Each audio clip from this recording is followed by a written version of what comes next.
Namaste, beloved.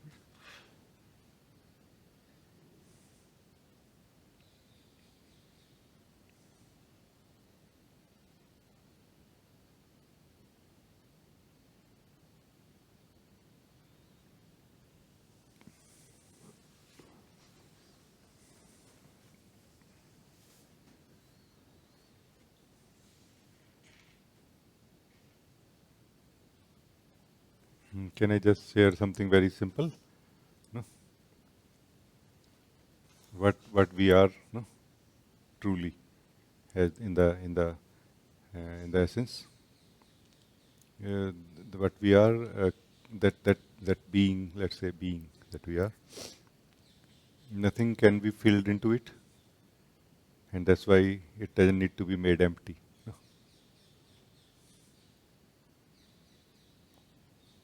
Our nature, in the essence, is absolutely same all the time, and pure. Same and pure. No, like this. I'm emphasizing on purity right now. Like, we don't need to make our essence more pure than it already is. No?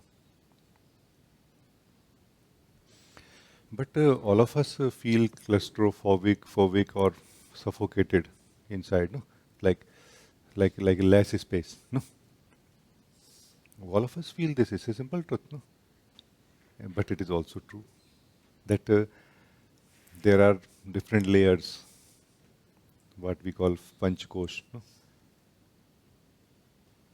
They have a sort of a spaciousness in which things happen. And that spaciousness, howsoever great it could be, it still has to be maintained like a space of a room. No? If we put, if we dump everything into our living room, let's say, like we do in a storeroom, even a storeroom we organize, no? Then we can imagine what will happen. And just imagine that in these panchkosh space, we have been dumping for, let's say, so long. No organization, no organization, no organizing whatsoever. You know what I mean? So we will feel suffocated. So these are two different aspects of ourselves. I clearly know these are two different aspects of ourselves. One aspect which needs organizing continuously, and not today only, tomorrow also. Not for those who are who don't know themselves or not living their essence beyond it. No, those who are living their essence also require um, this organizing. They may not want to, maybe they are not interested. Maybe they are happy the way things are. Maybe, but if they demand more space, then the only way is to organize.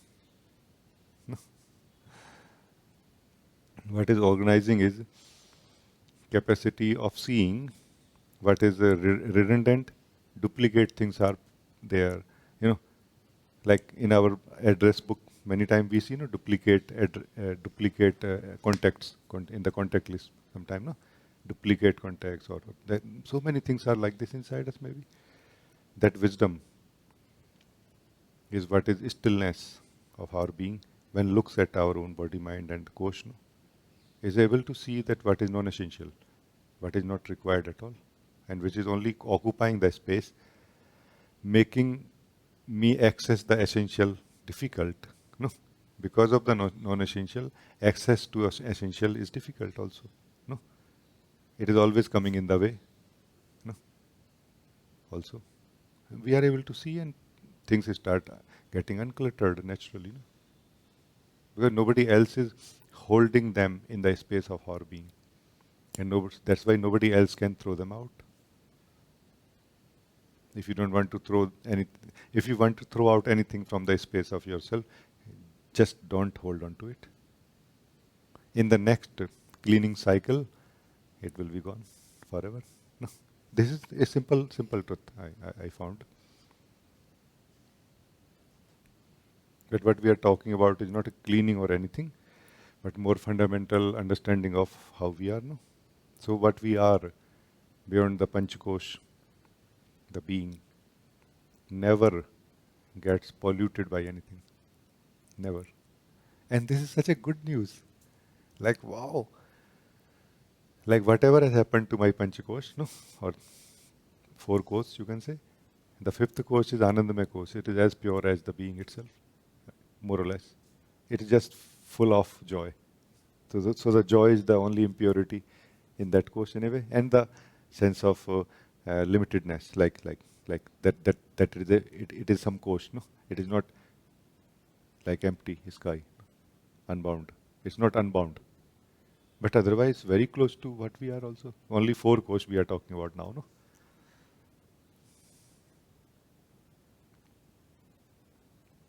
Vijnanamaya kosh, no? Intelligence to know things, to see things, to understand things, no? It is not pure. It is affected by what we have known so far, no? Manomaya kosh is what we have known so far, no? Memory of knowledge, memory of experiences, and the conclusions drawn out of it, no? That this is what I know, which is a necessity for living life in a practical day-to-day life also. But that's how the Vijnanamaya kosh is affected, no? So it's not pure. It's not like it's like our intelligence is somebody's intelligence. It's not the intelligence itself, no? Like somebody is intelligence. I hope you guys can connect to it. It is some person's intelligence who lived in this body. No? And in the practical life, in the professional life, or anywhere, we have seen also in science and anywhere, when evolution and innovation happens, those who are able to separate their intelligence from their personal life, they are able to innovate much more. No? Why? We can understand now why. No? So Manomaya Kosh is impure in this way, affected, controlled by Manomaya Kosh. No? Our intelligence is controlled by what we have already known, and this is how it limits us to know more about anything. No? That's why generally it is said that when we are thinking about future, our limitation is our past. We cannot think more than our past about future. Our memory is going to be the maximum possibility. No? Our dreams also. Generally speaking, there are exceptions, but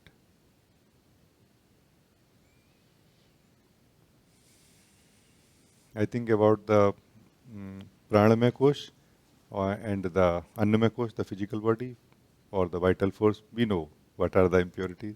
Our laziness, we don't work out enough, or eat enough, or sleep enough, maybe. No, simple things. No? But we can very quickly understand these things when it comes to balancing ourselves. What is balancing? Balancing basically is uh, removing the non-essential. That is balancing, or what? Balancing is not like some kind of special practices to be done for some unknown reason, like we don't know why we are doing it. No? Like feeling craving for sweet and eating sweet, which is creating body sick, making body sick. No? And slowly seeing that, oh, this is something so bad. And slowly maybe withdrawing from it out of intelligence, out of understanding, no? Not out of force. No?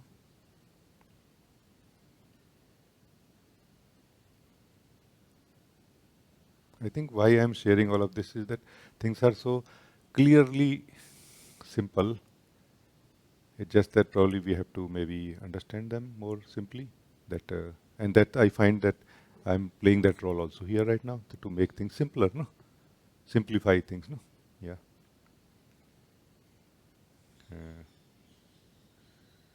So it is true that no purification is required to who we are beyond the spaces and what is in the spaces of ourselves. Neither there is a need nor there is a possibility to purify that. No? But as far as spaces are concerned, there is always going to be a possibility of cleaning up, dusting off. No? And if we can understand this simply, we can be both. No, we can live as both. No, that a aspect of myself requires maintenance, and the deeper aspect of that, the owner of that aspect, the user of that aspect. We, the being who is beyond it, is the user of this aspect which requires maintenance or not. So that user does not require any maintenance. It's maintenance free, absolutely. Knowing ourselves actually is knowing this, which is maintenance free.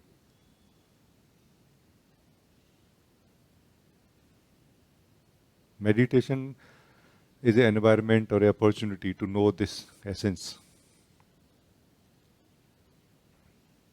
Meditation techniques are a way to balance or to make the kosh, our spaces, more beautiful, no, in a way, more livable, joyfully livable, no, like this. But the fundamental one meditation is for the essence of who we are. So why I'm sharing is that the hope or the feeling here inside me is that if you are able to understand what I'm saying by listening right now, something may wake up inside you, like something can drop inside you, the belief that either I have to keep improving myself by cleaning up the spaces, or I have to do nothing. Like you may become more reasonable somehow, more actual, factual somehow. No, that hey, who I am beyond everything does not need any maintenance, and sometimes I can just live myself by just sitting in myself. And I will know during this time that in the understanding, in the silent understanding that these spaces are still going to be exactly same when I will come back. And cleaning will be required. Not that some magic will happen and everything will become perfect, no. You know what I mean? Then we will be so restful here.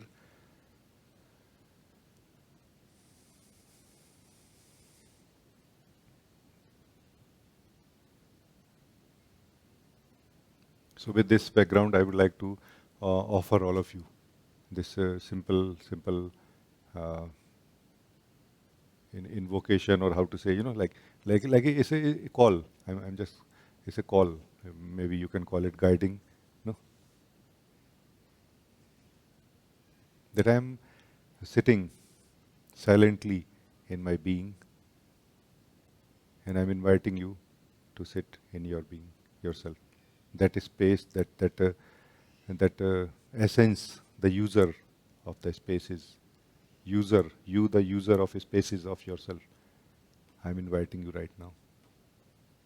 Join me if you feel. No compulsion. Only if you feel you can join me. Because that can be very powerful and very quick in discovering that which is beyond spaces, that which is beyond kosh, beyond all the kosh, that which is beyond intelligence, then that which is beyond intellect, that which is beyond emotionality, beyond sensations of the body or senses, physical experiences, and any other experiences. You, who is beyond all of it. No? So I'm inviting you right now.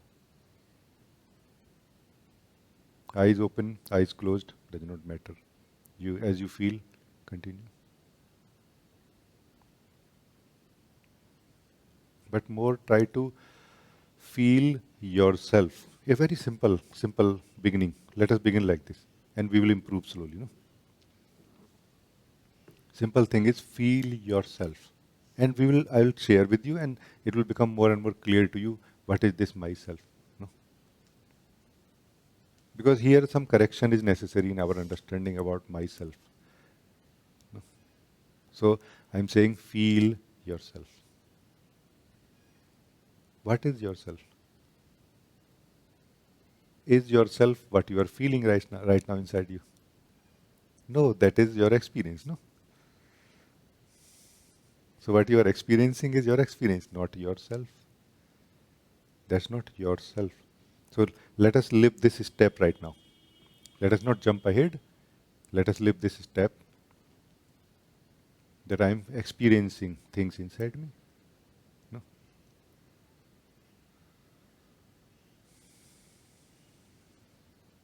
So, so this is space. This is the space or spaces. These are the spaces which I'm experiencing. And I'm not saying experience them. I'm not saying feel them. We are by default feeling them all the time.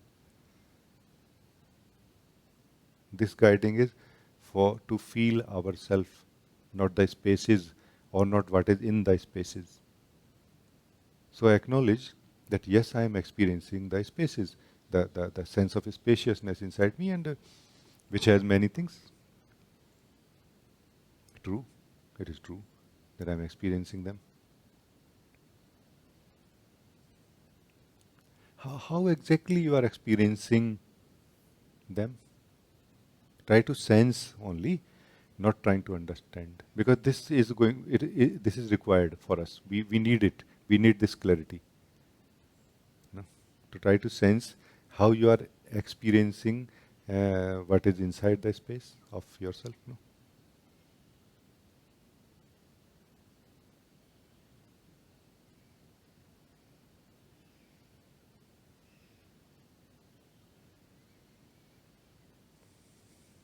So not so much focusing on specific experiences, but more trying to sense the very act of experiencing.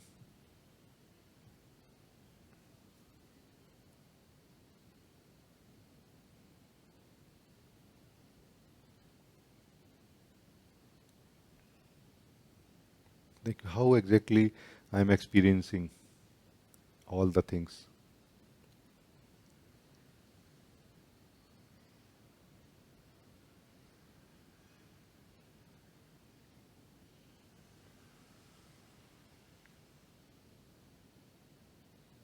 This is that middle bridge somehow. This is that bridge somehow between the experience and the experiencer that we are, the essence, the user,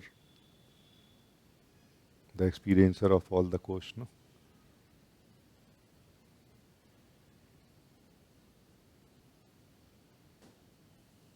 So not trying to understand how I am experiencing, but trying to live the truth that I am experiencing. And like this, being aware of the act of experiencing, no? Like being conscious.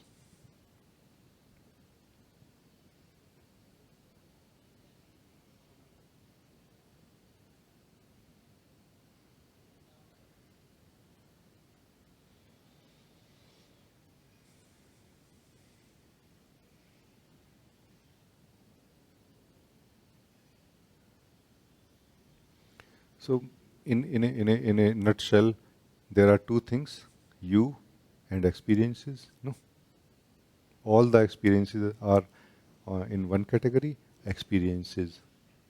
Everything that is being experienced is one thing.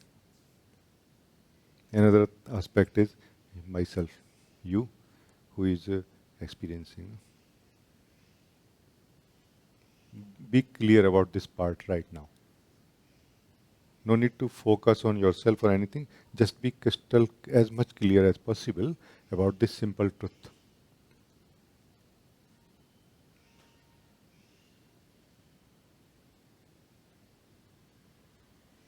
Is it not true that there is only one you? However, there are many, many experiences. Is it not true?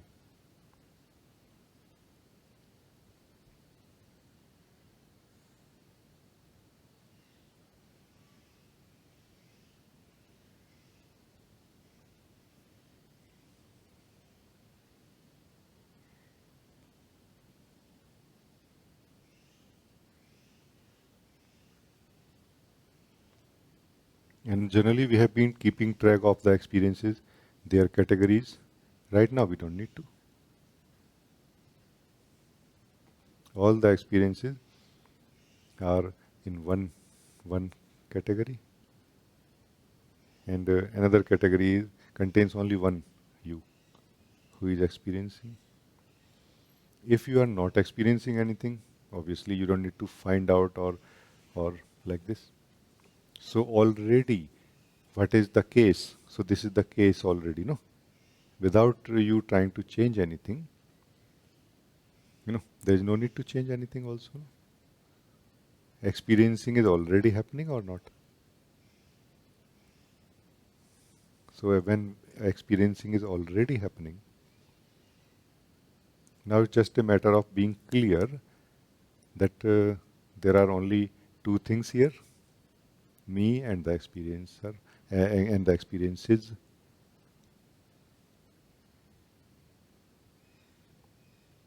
This is also a very subtle blind spot inside. This truth is hidden somehow from us generally, that there is only one experiencer. I am inviting you to be clear about this simple truth right now.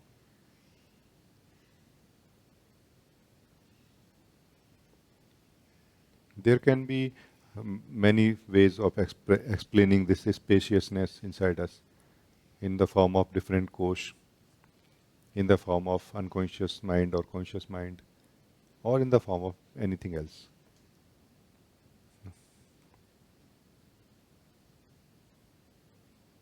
But are you a different experiencer for different kosh?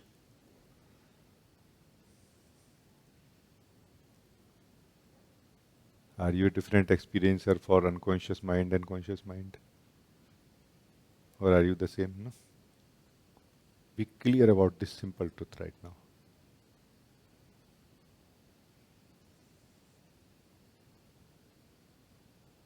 This is going to lead us to waking up to the unified, undivided being that we are. No?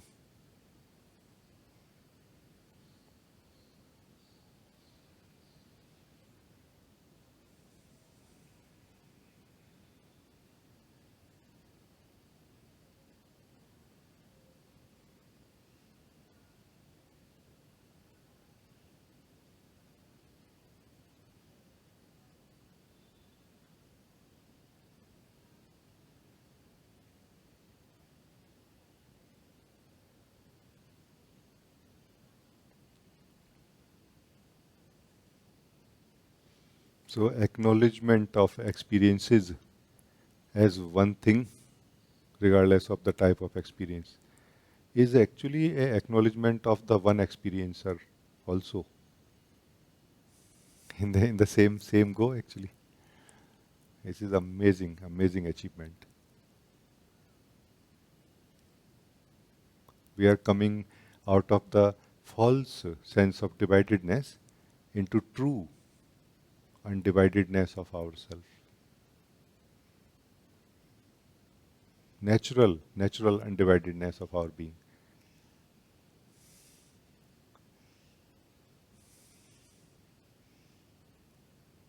So this false sense of dividedness is what is person state or false self state. No?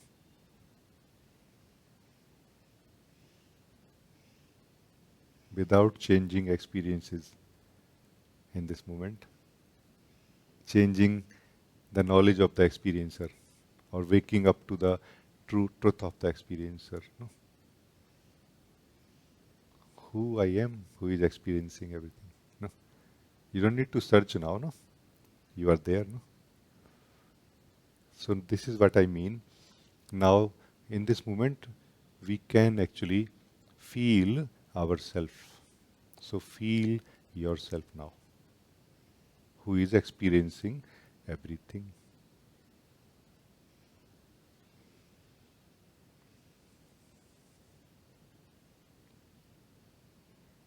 Because now you know the difference between the experiences and the experiencer. So now live the experiencer, meaning live yourself. Experiencer not like somebody else or something else. That is the experience. That is not you. No, now live yourself or feel yourself, whatever clicks you, whatever pointing helps you understand the point. So for the rest of the time, the invitation is to feel yourself only.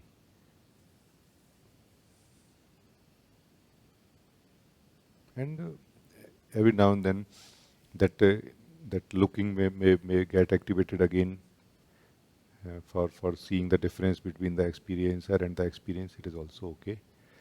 But just don't be lost in the experiences. Best is experience yourself or feel yourself or stay in yourself or as yourself.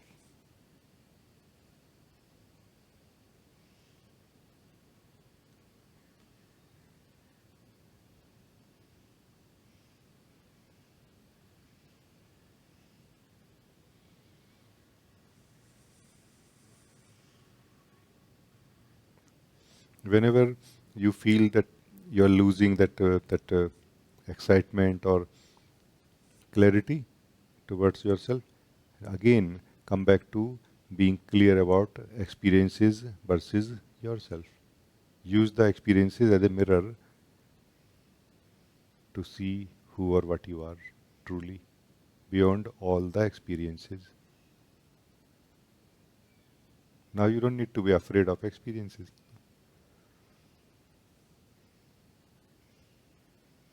Experiences can be used to reflect back onto the experiencer, turn towards the experiencer. No? So turn towards the experiencer. All the experiences are same here.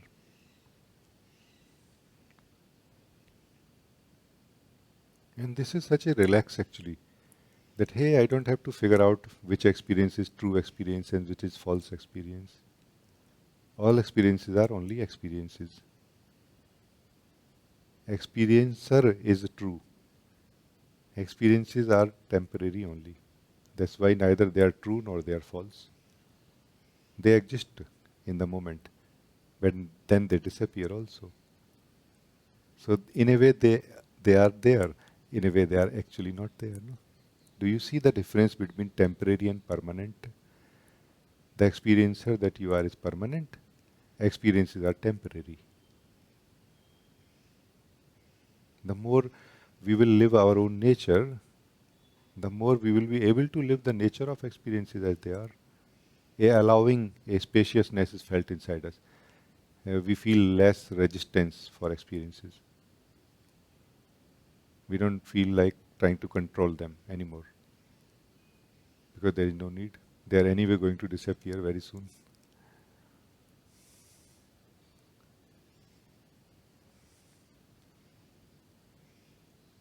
So just last few seconds, really few seconds only, try to breathe in your own being as your own self.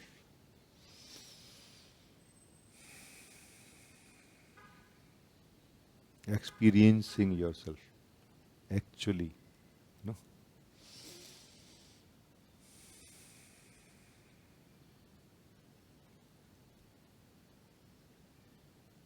In what you are in this self, there are no experiences. It's just empty beingness.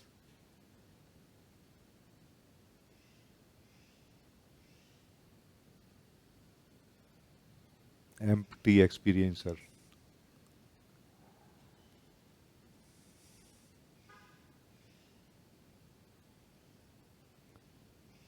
Empty experiencer cannot maintain the sense of individuality, howsoever thin it could be. That dissolves very quickly. Very quickly the sky opens up, sky of the wholeness of the one truth. That drop of the individual experiencer merges into the true experiencer, the ocean. Very naturally, very naturally. The key is empty experiencer. Empty experiencer is the key.